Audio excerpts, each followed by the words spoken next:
보금자리 론 등의 한계가 금리도 생각보다 싸지 않았는데 한도가 확 줄어요. 4% 중반이 넘어가서 금리가 충격적이네요. 특판으로 3.6까지 나오는 데도 있는데 그래요? 이런 걸 알아볼 수 있는 방법이 있나요? 저한테 연락 주시면 되고요. 은행에 직접 방문하세요. 한번 해보세요. 저 이거 입찰하려고 하는데 대출 얼마 나와요? 대부분은 낙찰 받고 오세요.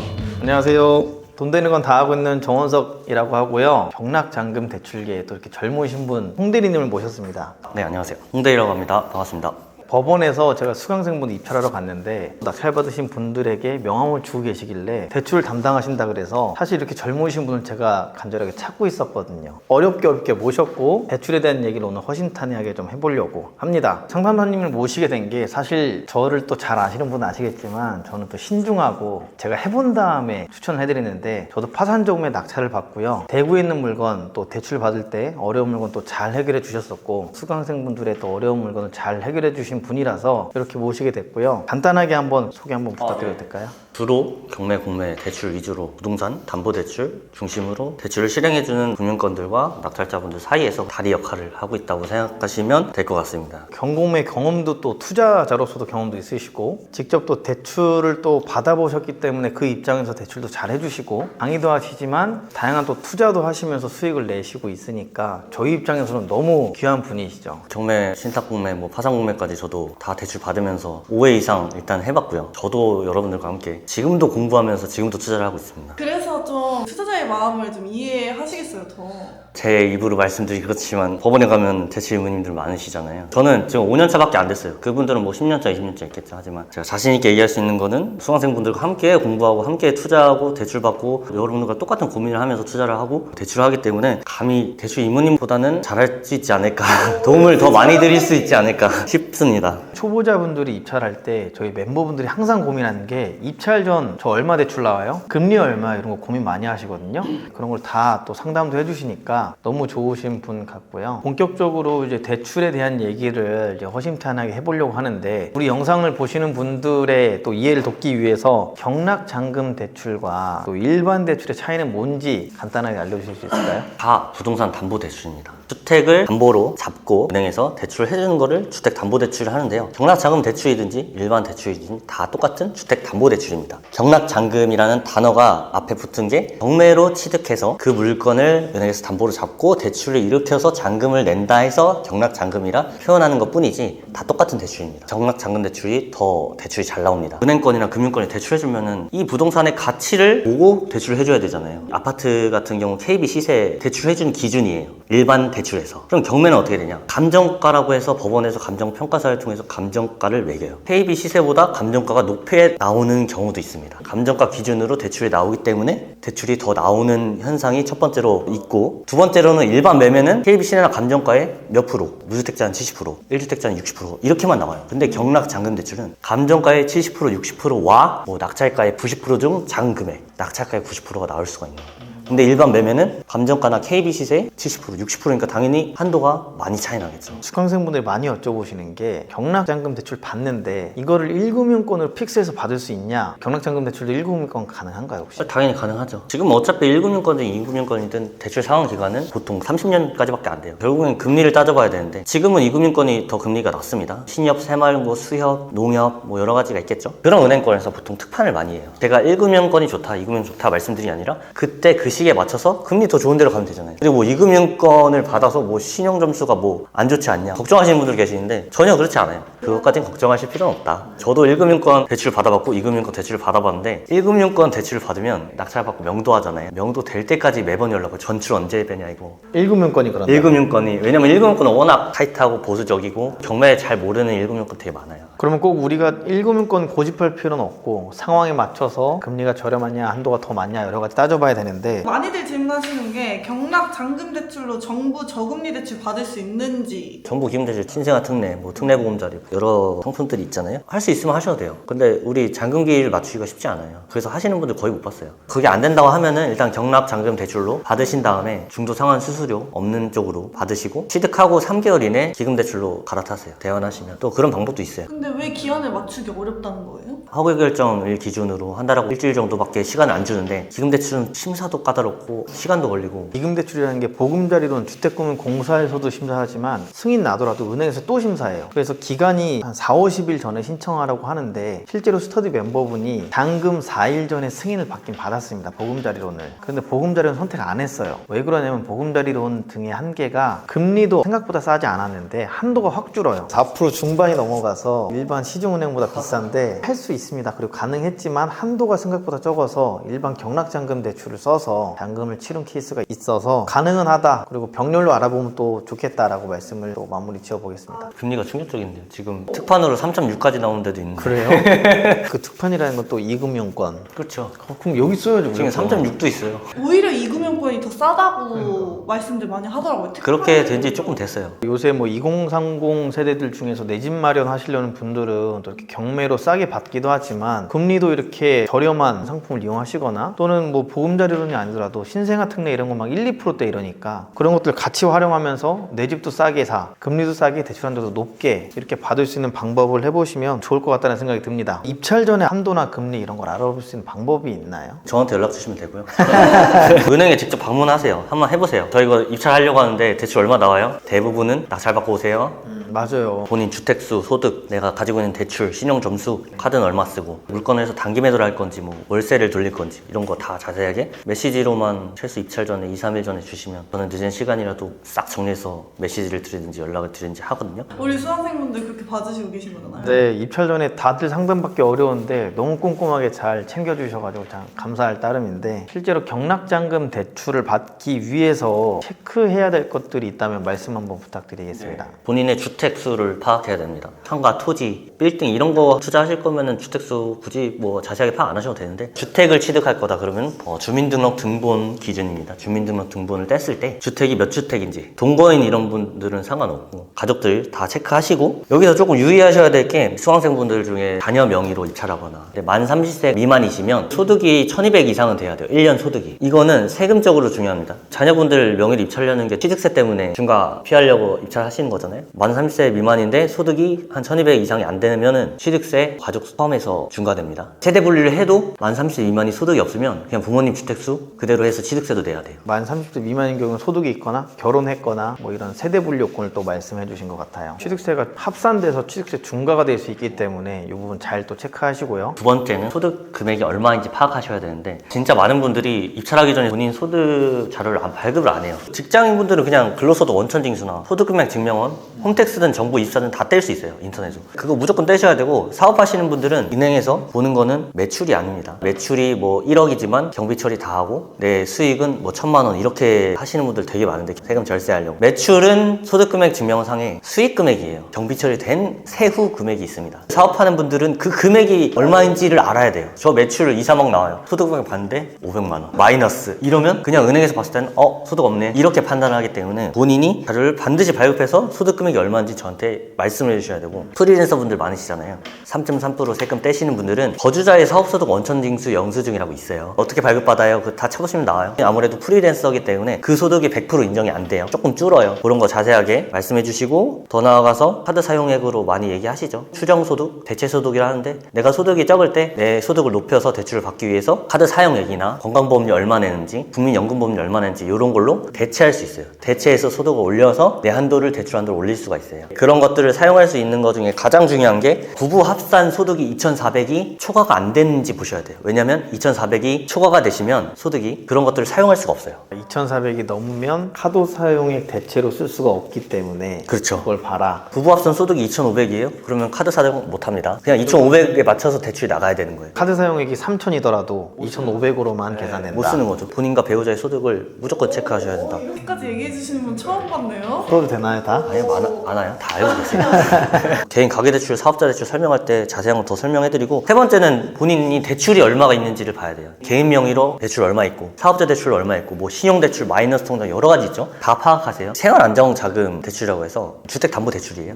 전세대출, 전세 퇴거자금 대출 그런 거 대출 받으신 분들 받은 은행에 꼭 전화하셔서 내가 주택 취득 금지 조항이 없는지 체크하셔야 돼요. 대부분 전세대출 있는 경우가 많기 때문에 그거 모르고 취득했다가 기한이익 상실 돼가지고 전세대출 회수당하지 때까지 3년간 개인 가계대출 금지됩니다. 불이익 다 생각하셔야 돼요. 그래서 자세하게 파악을 하셔야 된다고 말씀드리고요. 마지막으로 가장 중요한 거, 신용점수. K12 나이스 신용점수가 있어요. 파악하셔야 되고, 많이 물어보신 게 그럼 몇 점 넘어야 돼요? 저는 투자자분들은 850점은 다 유지하라고 말씀을 드려요. 그래야 본인이 신용점수 때문에 걸림돌이 되는 경우가 안 생깁니다. 700점대 대출 안 된다고 말씀드린 거 아니에요. 10개를 선택할 수 있는 게 1개로 줄어듭니다. 예를 들면 소득 1억, 2억, 3억, 4억 아무리 좋아도 신용점수 안 좋으면 대출 안 나와요. 유의하셔야 되는 거, 연체는 절대 하시면 안 돼요. 대출 이자 연체 절대 하루라도 웬만하면 절대 하지 마세요. 왜냐면 은행에서 신용조회를 할 때 최근 1년간을 봐요. 급격하게 신용점수가 바닥 쳤다 수수수 올라오거나 이런 경우 다 1년치를 보기 때문에 갑자기 막 400점대였는데 대출 받을 시점 되니까 갑자기 800점 막 이렇게 됐어. 부결날 수도 있어요. 신용점수 관리가 가장 중요하고, 연체는 절대 하지 마시고, 파산하신 분들은 어려워요. 개인 회생하신 분들은 통상적으로 최소 2년 지나야 대출 받을 수 있다고 생각하시면, 보통 2년이 지나면 없어진 경우가 있기 때문에 전산에 안 떠요. 은행마다 다르겠죠? 규정이 다르기 때문에 체크해야 될 거는 그 정도? 경락잔금 대출도 미리 알아보는 방법이라던가 체크해야 되는 것들을 미리 말씀드렸는데, 주부분들 이런 경우 소득이 없을 때가 있거든요. 그런 경우는 대처할 수 있는 것들 말씀 한번 해주세요.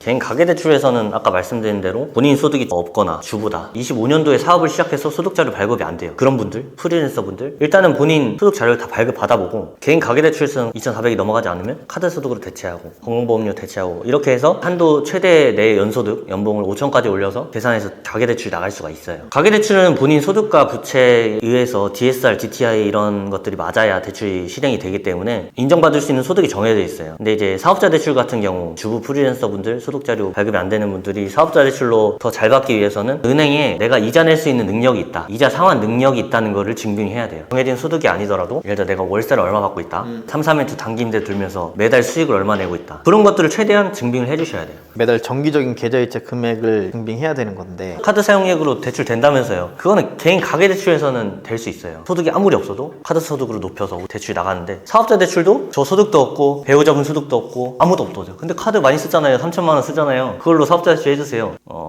지금 부결나요. 대출 어렵습니다. 지금은 정부에서 이렇게 대출 규제가 심한 만큼 은행도 정말 보수적이에요. 근데 그런 것도 풀어주실 수 있나요, 결국에는? 다 해주셨잖아요, 저희. 해주셔놓고 안 된다고 하면 어떡해요. 다 어려운 거 해주셨잖아요.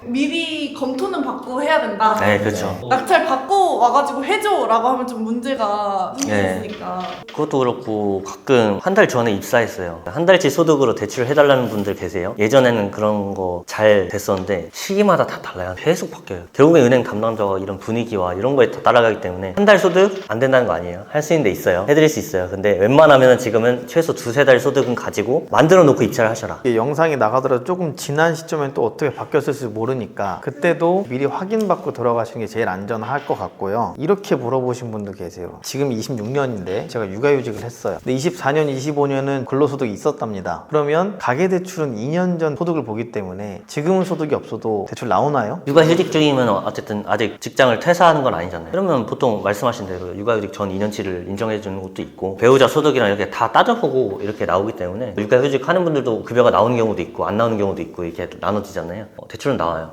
말씀 잘해주신 게, 무조건 소득은 2년치를 봐야 돼요. 가계대출에서. 이번에도 제 사례가 있었는데 저한테 소득이 3천이라고 얘기하셨어요. 입찰 전에 실거주 하실 거래요. 3천이면 2억 초반까지 나옵니다, 이렇게 얘기를 했어요. 근데 25년 소득은 3천이었는데 24년 소득이 한 1,000만 원이었나? 갭이 너무 큰 거예요. 대부분의 은행권들은 2년치 소득을 기준으로 보는데 자세하게 항상 설명해 주셔야 돼요. 솔직하게. 그분도 몰랐던 거죠. 식겁했는데 되게 잘 해결하셨네요. 잘 해결했습니다. 네.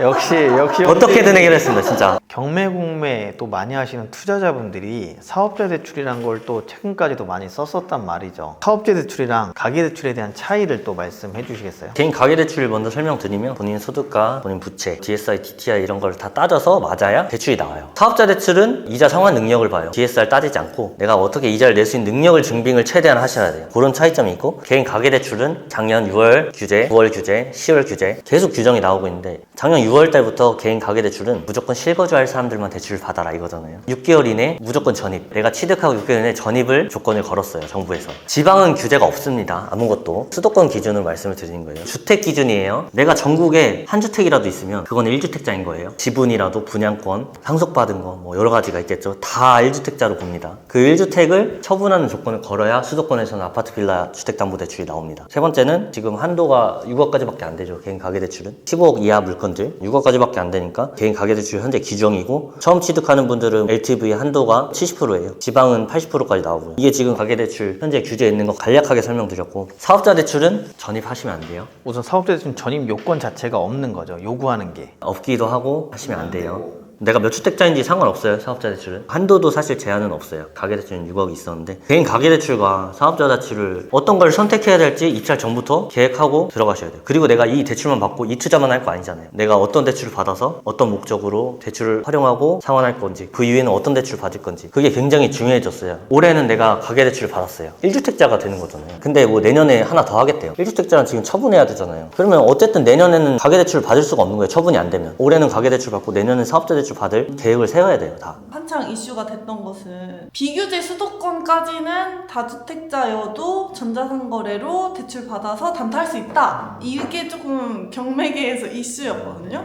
이게 지금도 가능하냐?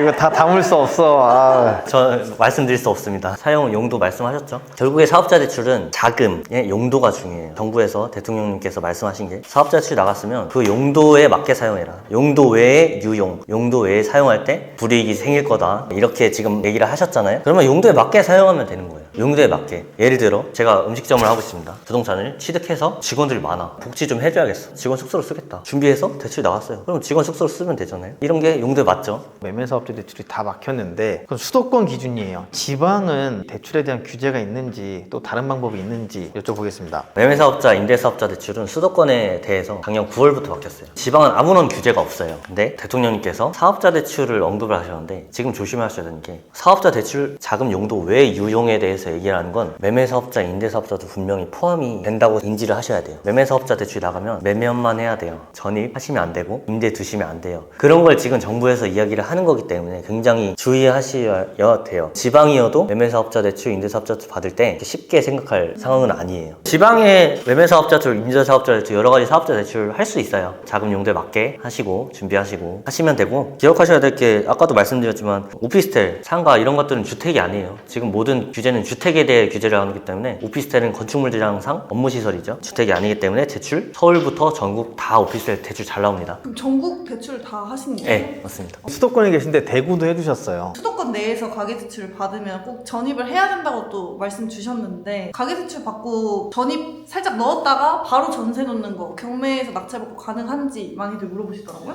6개월 내에 전입해야 되는 요건은 수도권 내에서 가계대출만이거든요. 전입과 정확히 실거주는 또 다른 내용입니다. 실거주 의무가 붙는 대출들은 디딤돌만 그런 게 붙고요. 일반적인 가계대출은 6개월 내 전입만 요구하지 그 뒤에 얼마나 살고 있냐, 얼마 동안 살았냐는 추적하지 않습니다. 은행에서도 얘기를 들은 거고 6개월 내 전입만 하고 나서 그 뒤에는 자유롭게 실거주를 하든 전월세를 두든 할 수 있는 거죠. 토제 규제적이더라도 일반 매매는 실거주만 해야 되는데 경매는 그 요건이 안 붙고 대출로 인해서 6개월 내 전입이라는 요건도 방금 말씀드린 방법으로 해결할 수 있는 거니까 낙찰받고 전월세 둘 수 있죠. 경매 투자할 때 대출이 안 나와서 잔금을 못 치르신 경우도 있어요. 그런 사례도 실제로 보신 적 있으세요? 많죠. 6월, 9월, 10월 세 번의 공식적인 규제가 있었죠. 이번 정권이 다른 게 내려온 날 다음 날 바로 적용이 돼요. 낙찰 받기 전에 상담하고 대출 됩니다. 갑자기 규제. 결국에는 그런 규제가 터질 때 중요한 게 은행이잖아요. 우리 일반 매매에서 부동산을 살 때 계약을 체결하고 계약금을 이체를 하면은 계약이 체결된 건가요? 아니나요?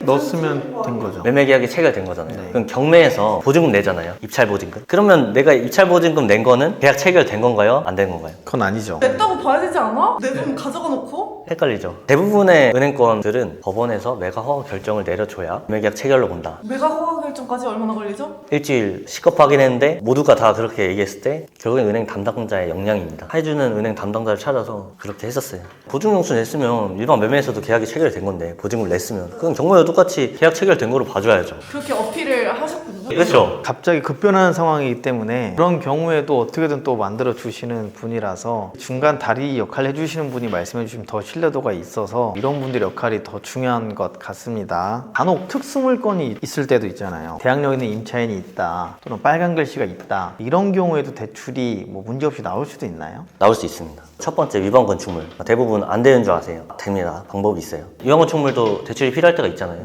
불법 대수선. 한 개 호수인데 두 개로 쪼개서 사용하고 있는 거 위반 다 대출돼요. 그리고 건축물 대장상에 사무소로 돼 있어요. 근데 다세대로 쓰는 경우 있죠. 이런 경우 하나만 위반 사항 해당되면 대출이 수월하게 할 수 있어요, 사실. 근데 작년에 방조객이 불법 대수선도 있는데 용도 위반까지 사무소인데 다세대를 쓰고 있어요. 위반 사항이 2개나 되는 거예요. 그러면 구청에서 이행강제금 벌금이 분명히 남다르게 나올 거예요. 그런 물건 사실 저희 할 수 있었거든요. 근데 그게 빌라가 한 10개 나왔어요, 그 건물에. 거기에 절반이 미납한 거예요. 대출이 안 나와서. 그 중에 하나 받으신 분이 저한테 의뢰가 왔었는데 사실 진행 안 했어요. 저희 회원이 아니었기 때문에. 어쨌든 저희 고객이 아니기 때문에 위험성을 감수하고 그렇게 하지 않고. 그래서 은행에서도 결국엔 그 감정평가서를 다 봐요. 뭐 위반 건축물 등재 안 돼 있는 것도 감정평가서 위반 사항 있으면 분명히 은행에서 물어봐요. 그걸 어떻게 브리핑을 하고 이행강제금 무조건 입찰 전에 체크하라고 말씀하시죠. 그렇게 해서 저한테도 말씀해 주셔야 되고, 그런 경우도 미납 사례가 있었고 인수금액 발생하는 거 아까 같이 대항력인의 임차인, 빨간 글씨, 개인 가계대출이든 사업자 대출이든 다 방법이 있어요. 결국에는 은행을 설득해야 되는 거예요. 그거를 제가 합니다. 그래서 좀 특수적인 물건을 더 풀 수 있지 않을까요? 네. 다 나온다고 또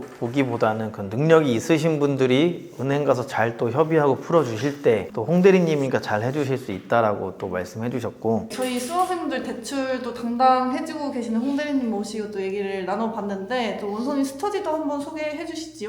제가 경공매 스터디를 또 운영을 하고 있습니다. 15인으로 소수 정예로만 운영하고 있습니다. 7기를 또 준비 중인데, 여러분들이 뭐 여러 대출 얘기도 들으셨겠지만 세금 관련해서도 다양한 전문가분들을 또 연결시켜 드리는 스터디예요. 낙찰을 싸게 받기도 하지만 중간중간 대출 얼마 나오는지, 세금 얼마 나오는지, 명도는 어떻게 되는지 이런 것들 다 케어해 드리니까 들으시면서 1억씩 2억씩 싸게 받으시는 아파트 낙찰 받으시면 좋을 것 같고요. 6주 과정이지만 끝나고 나서도 제가 매달 8월부터 계속 줌 수업을 하고 있습니다. 변동되는 상황들도 말씀도 드리고 변하는 시장도 말씀드리면서 거기서 더 싸게 낙찰 받을 수 있는 특색 있는 물건을 드리니까 같이 공부를 해보면 좋을 것 같습니다. 너무 감사하게도 말씀해 주셨는데 확실하게 또 책임을 져주신 것 같아서 더 신경 써주시는 것 같아요. 기회가 되면 또 오프라인도 풀 수 있는 게 많아요. 지금 이거는 많이 푼 것도 아닙니다. 더 있다. 다음에 또 모시도록 하겠습니다. 네, 수고하셨습니다. 수고하셨습니다.